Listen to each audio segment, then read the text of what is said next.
Mixed reviews. Let's get right into it. What are we doing here today, Jax? Sorry.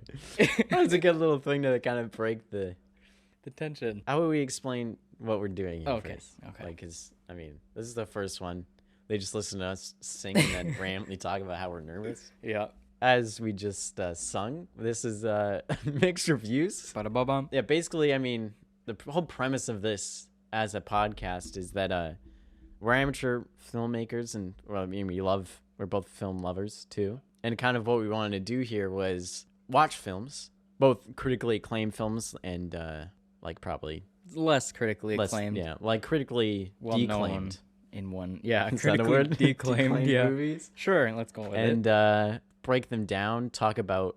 I like talking about all positive. I'm very positive when it comes to reviews, unless like I'm like really against it. And I am not. Not necessarily. You're really good at picking things apart.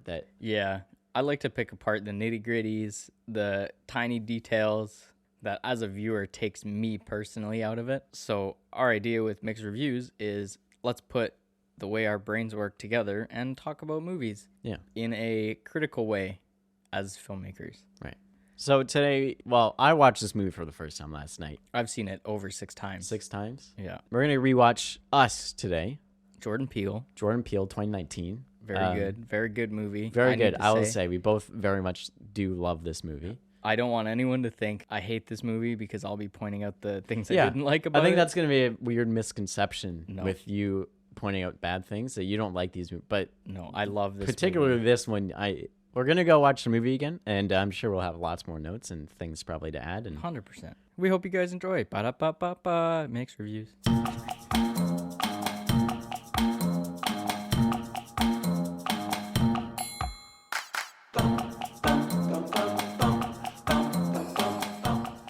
That movie was so much better the second time. So good. I picked it apart way more. I've like double the amount of notes I had after the first time watching. Oh, gosh. Which, by the way, we would probably say spoilers. Of course. If you haven't seen Us and are listening to this podcast, what are you doing? Go watch it. Go watch the movie. And then come You're listen to us stupid. talk You're our not crap. going to understand at all what we're talking about. A huge key part of this movie is just how well it's written. Mm-hmm. It's only fair to It's only fair to start with our opinions and thoughts on the writing of the film to begin with, which there are a lot, good and bad. It's so hard to pick bad things out of this movie, but I managed. I've loved like looking into like acts like of movies, like like in a play. There's like the first act, and then they'll have like an intermission, and then the second act. Yeah. You're super right, and they're so, in a really good way, obvious. So the switch between Act 1 and Act 2 is totally the second where Abraham gave the dad's shadow. Yeah. Which, if you didn't know, in the credits and sometimes you catch in the subtitles, all the shadows have names, different names. Gabe is Abraham. Yeah. Addie, the mom, is Red. Which I'm going to clarify. Red is the original Addie that got taken into the shadows. The underground, yeah. And Addie's the shadows that came and replaced Addie in the real world. Yeah. So it might get confusing listening to us talk about it. If we're talking about Red, we're talking about the one that's wearing the red jumpsuit. Yeah. But no, I totally agree. The second Gabe kills Abraham totally got it on topic. On the boat is what we think is the very obvious shift between the first and second act. Because they go from losing to winning. Yeah, exactly. They are losing. They're in serious danger. You don't know what's going to happen to them. You're worried for them. Yeah. Suspense is killing you. And then Abraham kicks the bucket in hilarious fashion with the boat Quite motor. literally kicks it. Yeah. With, headbutts. Yeah, Abraham's head into the sputtering engine. And just takes him completely out. Oh my gosh, it's so gruesome, but it was so cool to watch. Yeah. Good intro to the violence of the movie, I think. And what I wrote down, the switch from Act 2 to Act 3 was Jason getting taken by Red back to the underground tunnel. The benefit of the writing on that end is in Act 2, our heroes are winning. Mm-hmm. They're beating their Umbre. Well, literally right up to the moment where Red takes Jason. Yeah, they just defeated. They just defeated Pluto. That's the name of Jason's shadow. Yeah. Yeah, which really separates them. not only as an act of happening tells you that your main character needs to chase him, right? Because that's her child. But it also shows that tonally they're on the back leg again. And now it's like desperation because the whole movie they've been fighting for their family. And now the family's at danger. Yeah. And now Addie is coming to Jason's rescue as best as she can as the mother. And then obviously the entire underground scene, the entire third act pretty much is just Underground. Oh, and it's so intense, such a dramatic finish. And then the twist of finding out that they were switched, which watching the movie after knowing, watching it for a second time, you catch so much setup. But acts, if you can learn to do that, your writing and your films will definitely benefit. Now to get on to some little things within the writing that we picked up on, good and bad here. This was the note I just took a couple minutes ago. I didn't realize how great the scissors were because quite literally, huge metaphor. Yeah, quite Giant literally metaphor. cutting. Well, kind of like Peter Pan, like actually like cutting the shadow off, like untethering. Right. Yeah. I just thought of that. Big thing in the movie, obviously, It's cutting guys, the ties to their tether. Yeah. Is what they're going to do. And the scissors, I mean, the obvious sheer tool to cut anything is scissors. So I think it was very fair in the writing to have the scissors be the metaphor for these untethers happening around America. And I guess a little negative I picked out of the scissor thing is, if you think about it, the entire United States of America has a tethered shadow. That's a lot of scissors, man. Well, think about that and the red like all the costumes. all where the they get all jumpsuits, this like, from? wow. I wonder if it was like that was like their, because the whole thing explains that like they've been down here for an experiment. I wonder, not necessarily the scissors, but like the jumpsuit, if that was like their uniform. Maybe. It's interesting to think about. Instead of like hospital gowns and stuff, they just had like red jumpsuits. That fit them perfectly. Yeah, and sandals. It's kind of and right-handed gloves. Little interesting. Little things. I thought it was cool nonetheless, but a little thing. I don't think it takes it away. I think it's quite cool that they all share the same menacing outfit. Yeah. But yeah, I see what you mean. I guess moving forward, there's no easy way to jump here, but something I've caught out is early on when the family, Addie, Gabe, and the children go to Santa Cruz when they're grown up. Addie's grown up. What caught me off guard is the Jeremiah 1111 dude from the start is getting put into the ambulance. And and that's like still has to sign. The sign is the giveaway. It's like, oh, that's the dude that was there. Yeah. What kind of took me out of it a bit is that guy died so much sooner than everybody else, and his shadow is now on the beach ready to hold the hands of everyone else when they form the line. Right. A full day ahead of the leader of it, Addie. Yeah, comes out and starts doing the killings. It took me out of it. It was something a little weird that I don't think I would ever do in my own writing, but Jordan Peele probably had a reason for it. There was probably something cut out, but it wasn't bad. I kind of liked that suspenseful.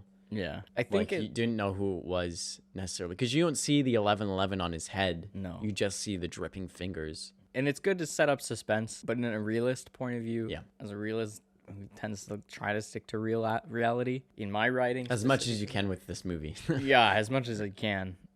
Took me out of it. That's pretty much that makes sense. As a viewer, that's my little 2 cents on it. This. Just because, like, you see it in this scene, especially on the beach. Josh, the dad of the other family, the twins, he's always like one-upping Gabe, the main family's dad. Yeah, all of that. He's like, we have to be out at 10 a.m. sharp. I'm like, oh my, like, I clicked down, looked at Tom, and I was like, you know what? They're probably renting this. This is probably like an Airbnb that they've rented that has this backup generator, this boat with all this stuff. Yeah. And then what amplified my love of that even more was the fact that it was just a key fob on the keys, like not keychain or anything. So it was probably a rental car as well. He's like, "Did you see their new car?" Yeah. So because he talks about how much that pissed him off. Yeah. Earlier did you see the new car he got? He just had to get that thing just to one up me. Yeah. And Gabe buys the boat, and then we later find out that it's because I guess Josh bought a boat, and he's like, I bought a boat. But we kind of thinking. It's never addressed. It's never mentioned. But it's just funny. But it's kind of like, hey, how hilarious would it be if Josh was renting all this stuff just to look cool? And it was a cool little, like... Jordan Peele, hit us up and let us know if that was intentional. Please. That would be hilarious. That was so funny. I guess moving into something else here that I struggled to understand, kind of like reversing back to when Red and Abraham, they come to, their revenge, we'll say. What took me out of it is, out of nowhere, Gabe is resisting Abraham at the door.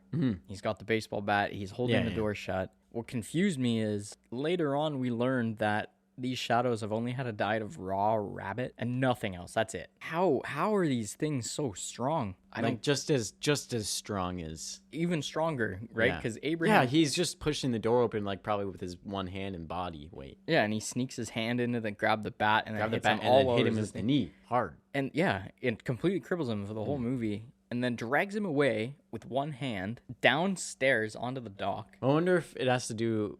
Sorry if I'm interrupting, but I wonder if it has to do with like the fact that they are a science experiment. I wonder, but the thing that kind of like kicked it for me, because I was thinking that too, is they literally say that they're just humans. They're just right, yeah. Just the same, as if just humans there's with no sharing one soul. Like you could maybe say, yeah, they're a bit genetically altered to be stronger and to survive those things. But and they would probably said that. On the other, something I really liked that didn't take me out, that got me more into it, was the last shot.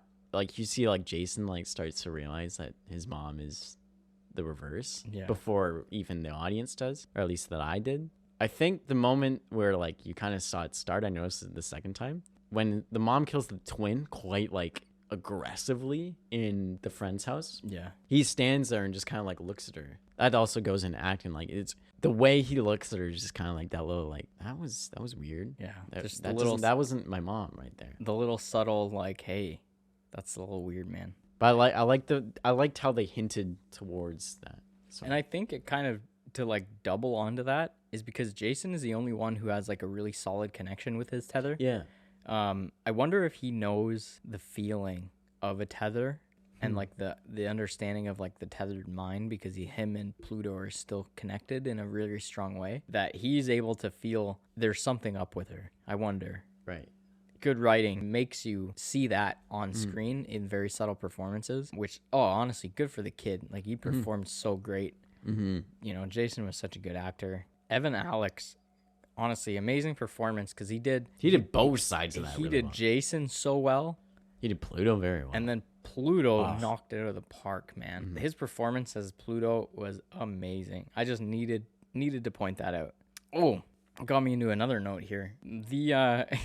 I'm going to say this a lot, I think. It took me out of it. Yeah, the fact that catchphrase. The super secret government base or super secret government experiment is in the service tunnels of a very busy, crowded... Well, I guess like the intro kind of says just all in general, like all these different kinds of tunnels. But this one specifically, you're like two horny teenagers away looking for like a sneak off to finding a government experiment that has been abandoned, and like literally millions of people just down there all like going crazy away. And I'm like, I wonder, this is kind of your point, but I'm thinking about it right now. I wonder if when people travel to go there, how they get under there.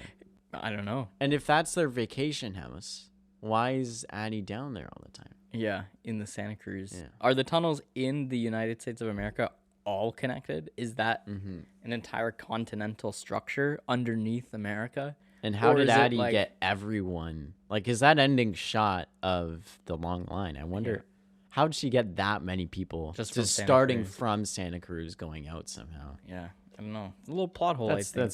That's like, who cares? Plot hole, but that makes me interested. Yeah. I'm curious. Well, it also, something I loved when she goes into the Hall of Mazes and she starts making her way down. That is like the best clue. At the end? Yeah, at the end. When she starts going in with the fire pick, right? Yeah. When she's going down, she's looking around. She knows exactly where she's going because that's where she came out of. Yeah, right? she's the original tethered. What I didn't realize the first time was the whole time she's going down, she's not looking for directions. She's looking around being tactile, seeing if like she's hiding somewhere. Yeah. She's not like, well, where do I go? She's like goes straight path right down the escalator. Right to where she needs to go. Then that's when she has to look for where they hide it. And that's something on your first watch that you wouldn't catch. No, ever. I didn't catch. It's just so... It's well such done. good. It's such good writing and direction on that end. But, he's not... I don't think it's perfect. There are other moments where you are questioning, because we learn later in the movie that the tethered people are on the surface to break their tethers, which is curious because we've seen before we learn that these tethered people don't seem very conscripted to anything. They seem to be acting strictly out of rage, right? With we'll talk about Josh and the Kitty's family to lead into this. Is we learn from Red that they're here to sever their tethers and that they are linking hands across America, like the old TV ad. Yeah. But the Josh and Kitty shadows, and I guess they're twins, they kill them and they don't go to the line. Yeah. So yeah, they dwell in that house, which where it is kind of does to work with the story to keep them there longer and have helps the second act kind of spark up with a bit more conflict. But it frustrates me because when you're gonna create a film that physically says specifically the motives of your bad characters and you break them with other characters, it kind of takes away your audience's like understanding of what's happening. Because you also get into Umbre, Zora, the daughter's shadow, who willingly, 100% willingly, turns around and kills like a random dude. Yeah, when she's chasing Zora, that gives Zora enough time to like run away. And it's just like, why would she do that if her motive is to just sever her tether specifically? Like, what about that guy's tether? Now what is he gonna? He's gonna, just go to the line. He's gonna sit in the coffee shop for 10 minutes and then wait, and then get to the line and say, "Oh yeah." Kitty goes to kill Zora, too. Yeah, in the room. Well, right before that, the thing that kind of goes with it. Try to kill Zora. It's. I think the second act kind of makes it fall apart a little bit but we still need that conflict, and because they're keeping us away from the family, like their family trying to kill them. Yeah, they're keeping that away. The gist of it is, to me, it's inconsistent, and I think consistency is a big part of very well drawn out horror movies. Something that I did like about that, though, and like especially in the scene with Josh and Kitty's family after they die and they're like kind of in the house, is when Addie's like tied to the bed and Kitty's just walking around putting on the lipstick. That's such a great moment. Kind of her enjoying being untethered and enjoying the luxury of all these things. And then she brings back the callback of her facelift, and she has the scars, which is pretty cool. The scars of her facelift. Yeah, because they mentioned earlier that she had work done, right, on the beach, right? Like, she kind of like gestures to it. I love that, like, she goes up to Addie and like goes to do it, but then like you remember back to when they're sitting on the beach and they're like, you don't need any of that. Yeah, and she pulls away. Yeah, she pulls away. She recognizes that. And then she cuts her own cheeks again. Yeah. Well, I mean, now she's not sharing the soul anymore, but her need to be perfect is coming out to like she's still doing all this face. It's an amazing character moment that Elizabeth Moss portrays in two ways so perfectly. Yeah. Very underrated. And that kind of moves us into big setups and payoffs that you're thinking about. Because Jordan Peele is such a great comedy writer from Key and Peele. Oh, yeah. Well, not just Key and Peele, but all his work is so great. Such smart comedy. He translated that perfectly into horror. Oh, for sure. And he uses like the technique of telling a joke. But in here, he's just setting up like plot events, like little details about things, much like a joke. So you set it up and it pays off like a punchline. Only instead of laughing, you're left with like a whoa moment. Yeah. I have a whole bunch of these. If like I could just rapid fire list these. Yo, this one is all you, man. Okay. One really cool one, in the car ride when they're going to Santa Cruz Beach. Zora says, fluoride in the water to control our minds. And then she's like, why does no one care about the end of the world? Yeah. That's a quick little one. Just talking about like the sewers and like foreshadow. The government like actually doing the science experiment. Great foreshadowing there. The Jeremiah 11:11 guy already in his spot. Like that sets up the whole arms or hands across America thing. That sets up the massive shock factor of what you learn later. As she's telling Gabe in the bedroom scene, right before everything starts, she's talking about how she feels like she's being chased and all that kind of stuff. Yeah. One, she never says this.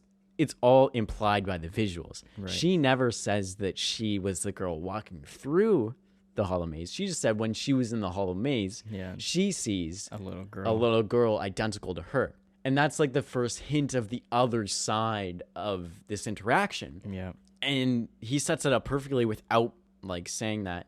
And a thing with like how they edited this and the cinematography, this like kind of ties it lots of things together. Cinematography, she is shot almost entirely through the reflection of the window, right? Which is a huge visual clue. Which, as she's telling it, you see both her and her reflection. Yeah.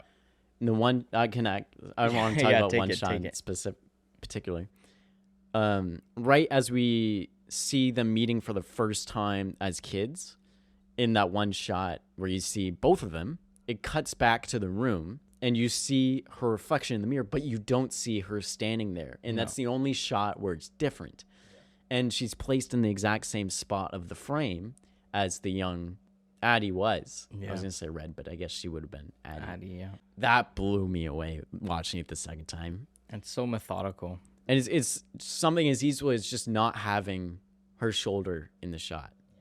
It just separates. It shows you that she was this reflection, so-and-so reflection in the mirror. A couple like other little ones that we definitely geeked over. The toy ambulance in the door, so good. That is so good. The way Jason tricks Pluto into being locked in the closet, even for like a 2-second getaway, right? He knows, and that's how he uses it. Something I picked up on.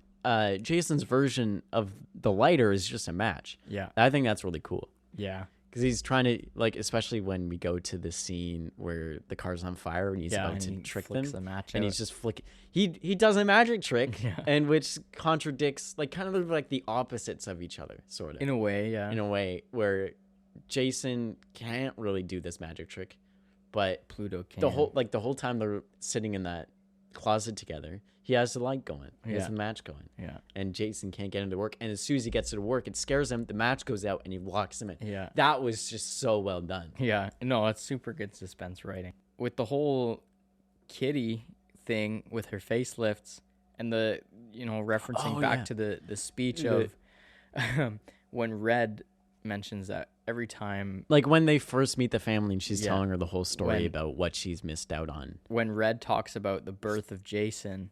That whole little thing. I love that so much. It's such a good payoff when you learn the underground and how life for the shadows were. Because you hear about it and then you see. She had to cut it out of her body, Jason out of her body, or Pluto out of her body herself. Yeah. Think about the facelift. And you see the scars. Yeah. That's like the makeup of that was really well done. Super good setup, super subtle payoff, but it's so good when you subtle. realize it. You see the scars of her facelift because it would have just been scissors, right? No, for sure.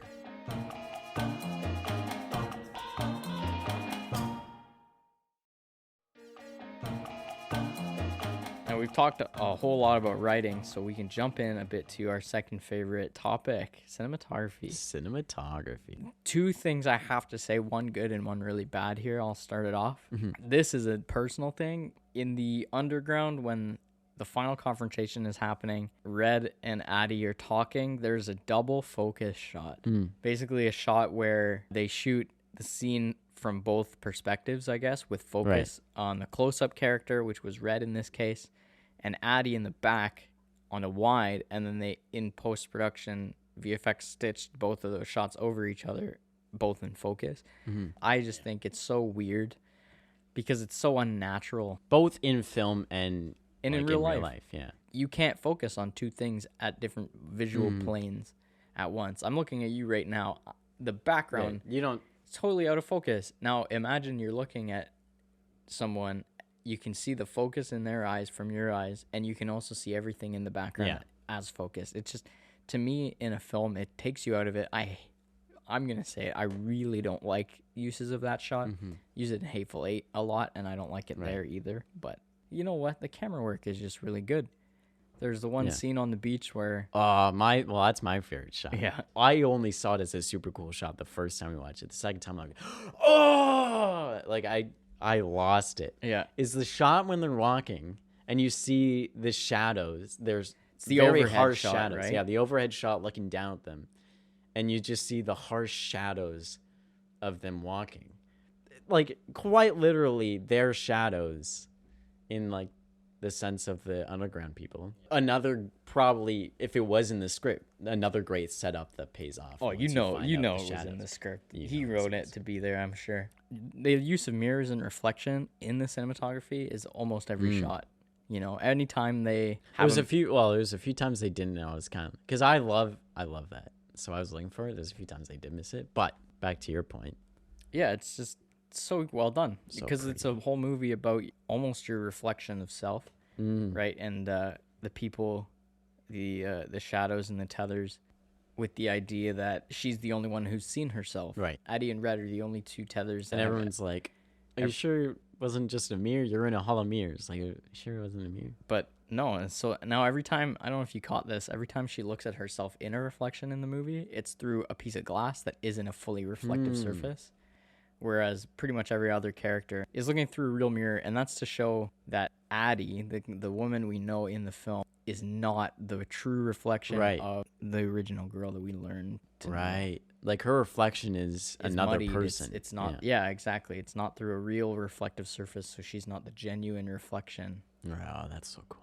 We can move then on into just a quick couple of tips of editing. Well, one thing I thought was super cool, I didn't even catch. You pointed it out to me. This whole movie, there's two of the same actors in the same scene for like the whole movie. And it's so well done. It's invisible, but something you have to like stand back. Like the second time I watched it, I'm just like, this is insane. And that's just a simple stitch, man. Simple stitch.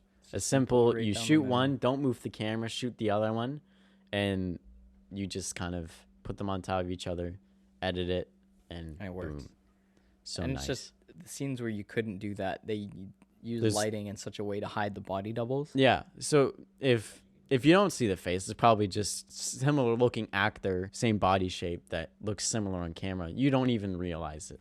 If you go back and watch the movie, take note of how many shots actually feature both actors at the same clear face of the actor or actress together in the same scene. I think it's only the one or two shots. I don't think there's many.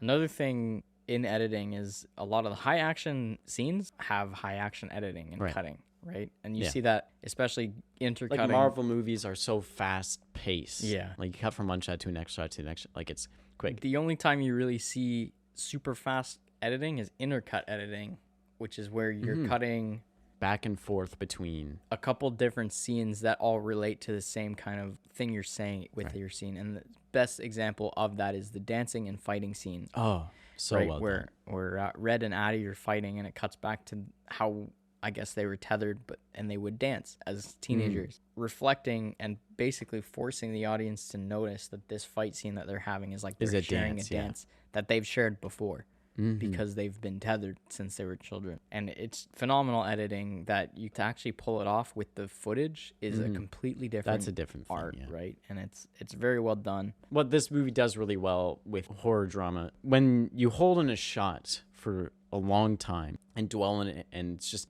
the suspense. That's how you use suspense, just holding on a shot, because when you're watching it, you're anticipating something's going to happen. And the longer you sit looking at something, it's like, okay, what's going to happen? What's going to happen? Yeah. And that's when you start like curling up, or like kind of, I kind of did grab onto a few times. I knew something scary was going to happen. Yeah. This movie did it great, especially in the scene when they're all kind of first appearing. Right before Pluto breaks the glass and comes in was a great example. You're just holding on this shot back and forth between Red and Addie standing there holding Zora.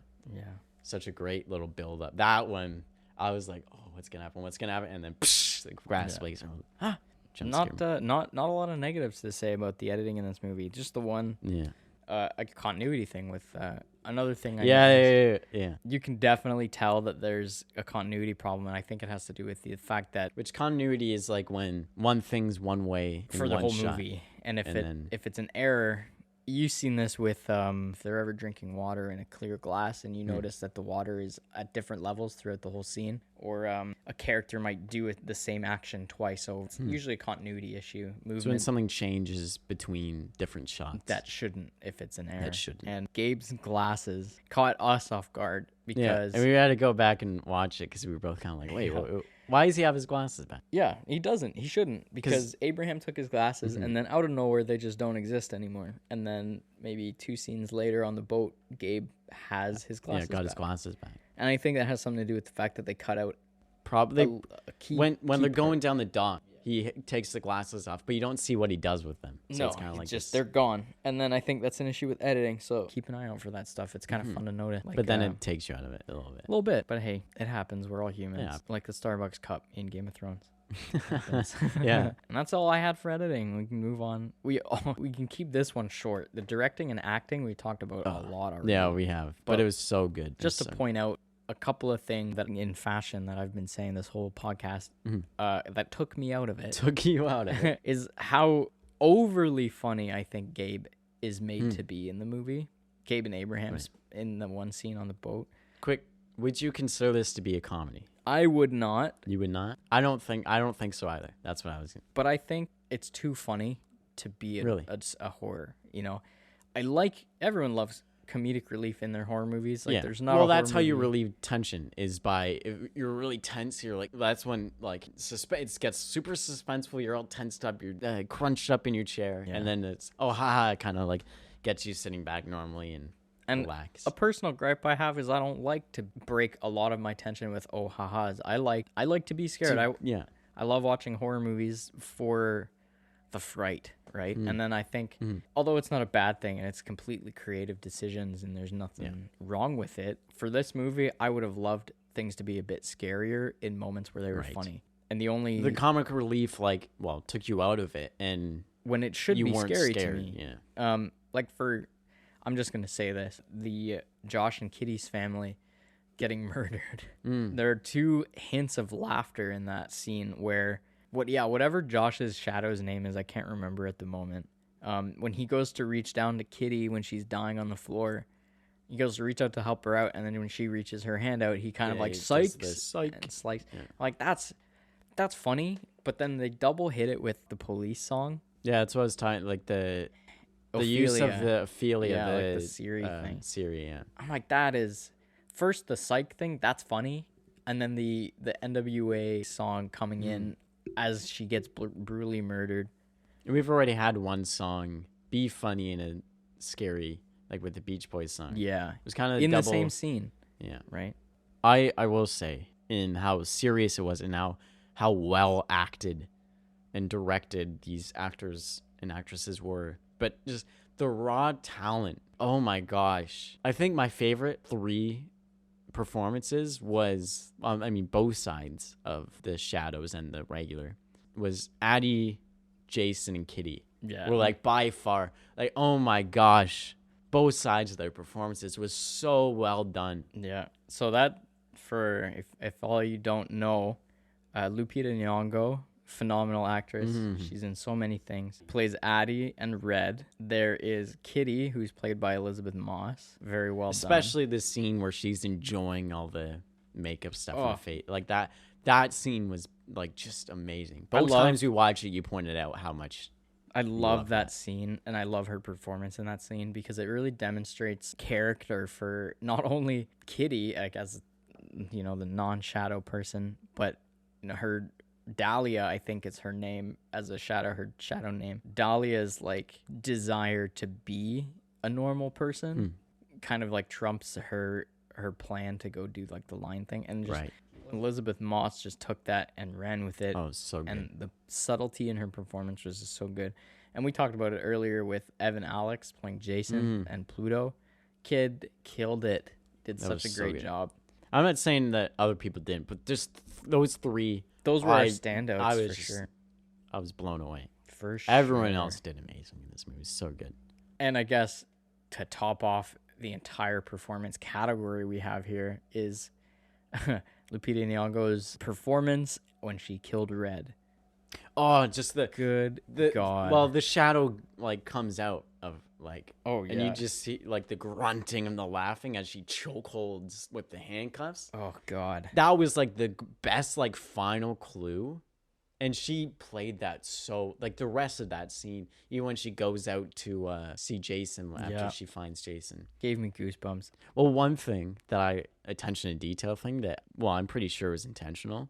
Addie's wearing, well, most of the main cast, they're wearing pretty much light clothes in contrast to the red jumpsuits. Mm-hmm. But Addie, especially, is so covered in blood that her white outfit starts turning red. Oh, yeah. Quite metaphorically, she's just becoming that shadow again, right? Yeah. She's basically drenching herself in her own red jumpsuit, if you will, throughout the movie. Yeah. That was so cool. From like moving into like more production art points that we have here. That just killed it. Yeah. That was so awesome. Not killed it in a bad way, but like that was so Yeah. amazing. No. Just her slowly transitioning quite visually Yeah. into red. No, for sure. My favorite thing that was so subtle was the little bit of eye makeup that just add like these tired and dead eyes. Yeah.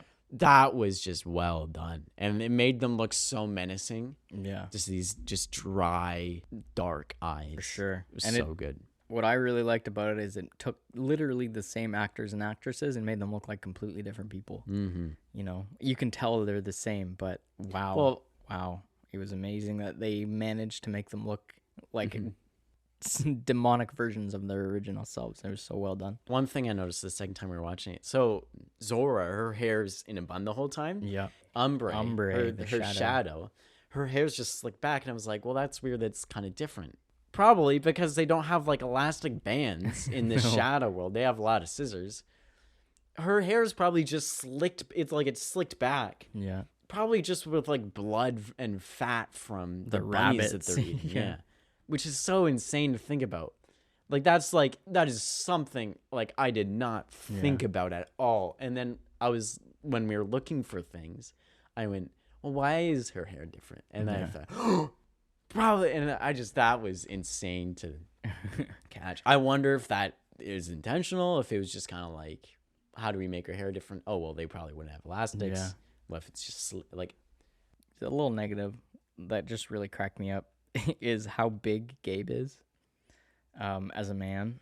What's his name? Winston Duke, I think his name is. The scene in the bed where he's trying to seduce Addie. Oh. And he gets in the bed and he lies down. He's just a monster of a guy. He is so funny. Let's see. He's 6'5". He takes up that that looks like a double. Yeah, like, he takes up that whole dude. thing. And I thought it was hilarious. I'm like, I don't think realistically this dude would ever own a bed that small, knowing how big he is.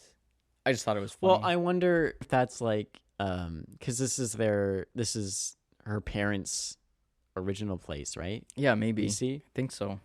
Well, I mean, with all the photos and stuff, I think, right? Yeah. I wonder if it was like The grandmas. And I mean, because I can't. Well, they didn't have like the best relationship, as you can see, right? That's true. So I yeah. wonder if like that was like they didn't sleep in the same bed, Right. so Yeah. they have this little double bed. That's true. Yeah, I guess because Russell, the grandpa, also at this point, he would be a grandpa for older Addie. Is probably a big dude too. He looked pretty big. But I just thought it was comical. Yeah, how huge Winston Duke was when he laid in that tiny little bed. He took up the whole It's so thing. impractical. Yeah, I'm like, art team, what are you doing, man? Why is this bed so small? Yeah, That's funny. Well, Maybe it was an oversight. Maybe it was intentional. maybe. Who knows? I mean, yeah, he Jordan was Peele. the comic relief for the whole movie. So maybe Jordan Peele showed up to set that day and was like, give him a twin, Give him because that's Let's gonna grab be this funny. bed from this room and do it instead. And to segue into one of my last notes here, the underground, it looks amazing. Oh, it looks so cool. Too clean, way too clean for a billion rabbits running around for 30 years. With And yeah, you're right. Way too It's clean. so clean. Way too clean. I don't think tethered care about cleaning things when Would they have been able to? probably not. Right. I would imagine there would be a lot of like poo Yeah, I was just gonna everywhere. say, like, where would they go to the washroom? You know, Like, why are all the rabbits still alive? You know, yeah, if, how are so many rabbits? you Are know, they, what did the rabbits eat? they're abandoned. How would they get out? That's Too clean. interesting. Yeah. Way too clean. I couldn't imagine the tethered cared about cleaning the underground when they ate raw rabbits. I don't know. Yeah, that's interesting. One thing I did like about that was, one, it's just such a cool space. Yeah. Like, it looks so cool. Oh, phenomenal. And in the classroom specifically, I loved all the bloody handprints. yeah. Like, it makes it feel like a classroom, like a little kid's classroom, but in such like a menacing version of it. yeah. It's so cool. Another little tiny production design thing is the fake shirts that you have here. Yeah. Well, because when she's walking around with the Thriller shirt and they switch shirts when The underground shirt is just a smudge. it's just smudged. Like, it could have been blood and like whatever. And then we had to stop to point this out because we were like, no, like, because we were trying to figure out like Addie's undershirt was the Hands of America yeah. shirt when you realized that she was abducted and the shirt got swapped. We caught that. this is just what we think. Yeah. Because it wasn't like you saw it for one frame. Yeah. You saw Red's, or I guess it's Addie. Yeah. Addie's shirt when she's switching the fake Thriller shirt to the new Thriller shirt. It's like a drawn Hands of America. Hands of America. Like, it looks hand drawn on the shirt instead of compared to printed the other shot of her like handcuffed to the bed. But hey, I actually just thought of this bad note. If it was a hand drawn Hands of America shirt, why wouldn't she just take the original hand drawn or the original Hands of America shirt? That's true. Yeah. Thinking about it, like, she had the sense to switch out the Thriller shirt. Why wouldn't she switch out the undershirt? So I think that's a little production design oversight. Just food for thought. Yeah. Food for thought. But with that, this movie was amazing. As we were trying to like think of negative things watching it was so hard. This is gonna be a very difficult challenge when we're doing movies that I love, is finding negatives for these movies, because damn, I felt like I was reaching the whole time. Yeah. And it's all like kind of opinion based too. It totally. And like we said earlier, we're not professional filmmakers. We have experience with films, and we kind of have like a keen eye on watching them, but we don't know what the creators were thinking of. We don't know the logistics of it, right? No, all of these things could have been things that have been thought of and were cut for time, producer like the cuts. glasses disappearing. At the end of the day, who really cares about how the glasses get back on Gabe's face? That's something we were just nitpicky about. Yeah, when we were learning how to edit, we were taught to make those sacrifices in our films too, right? So yeah, at the end of the day, these nitpicks are just nitpicks. Yeah. They're not even true opinions. They're just thoughts. And I like to kind of like, if there's something that like takes us out of it, I want to break down like why it takes us out of it from the filmmaking aspect. Because most of the things that took you out of it was because the actual filmmaking of it. And people might not necessarily, like, people might look at that double focus shot of when they're in the classroom, not even both think of them about in it. focus, just be like, that looks weird, and not know why. And I kind of like being able to break that down. And no, I do too. Why? It's kind of nice. I like sharing some of my education with other people who might not know as much.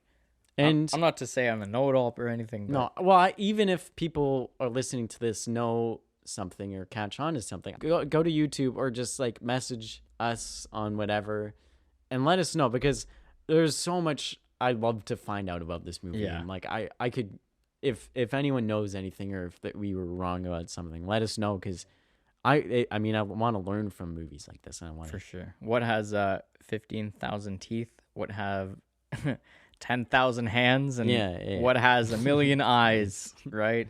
1,000,000 eyes are better than 8 because we have glasses. Yeah, we only have 4 eyes each. Yeah, we only have 4 eyes each. So. All right. Yeah, no. I had a lot of fun doing this. No, I had a blast doing it too. Thank you for watching Us with me. One of my favorite movies. I was happy to share it with you and share this podcast with you for today. And looking forward to what we got coming on next. We'll see you soon. Goodbye, listener. Goodbye. Da da da da da da da da da da da da. Mixed reviews.